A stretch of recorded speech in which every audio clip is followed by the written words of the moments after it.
రైతు బ్యాంకుల్లో లోన్ తీసుకోండి, డిసెంబర్లో 2 లక్షల రుణమాఫీ చేస్తామని రేవంత్ రెడ్డి ఎన్నికల సమయంలో పిలుపునిచ్చాడని, మార్చి వచ్చిన రైతులకు రుణమాఫీ కాకపోవడంతో బ్యాంకులు రైతన్నలను ఇబ్బంది పెడుతున్నాయని మాజీ మంత్రి కేటీఆర్ సీఎంపై ఫైర్ అయ్యారు. రుణమాఫీ అయిన రైతులు కాంగ్రెస్కు ఓటు వేయండి, కాలేదు అంటే బీఆర్ఎస్ పార్టీకి ఓటు వేయండి అంటూ కేటీఆర్ పిలుపునిచ్చారు.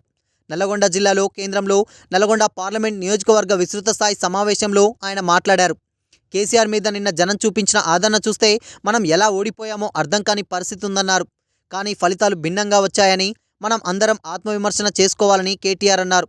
మొన్న జరిగిన శాసనసభ ఎన్నికల్లో జరిగిన పొరపాట్లు పార్లమెంట్ ఎన్నికల్లో జరగకుండా చూసుకోవాలని బీఆర్ఎస్ నాయకులను అలర్ట్ చేశారు. రేవంత్ రెడ్డి ప్రభుత్వం వచ్చాక ఒక్క నోటిఫికేషన్ ఇవ్వలేదని, మన ప్రభుత్వం ఆధ్వర్యంలో ఉద్యోగాలిచ్చినా చెప్పుకోలేదని గుర్తు చేశారు. భారతదేశ చరిత్రలోనే 73% జీతాలు పెంచిన ఉద్యోగులు మర్చిపోయారన్నారు. రైతులకు మేలు చేసిన నాయకుడు ఎవరంటే ఒక్క కేసీఆర్ మాత్రమే అన్నారు. నల్లగొండను వరి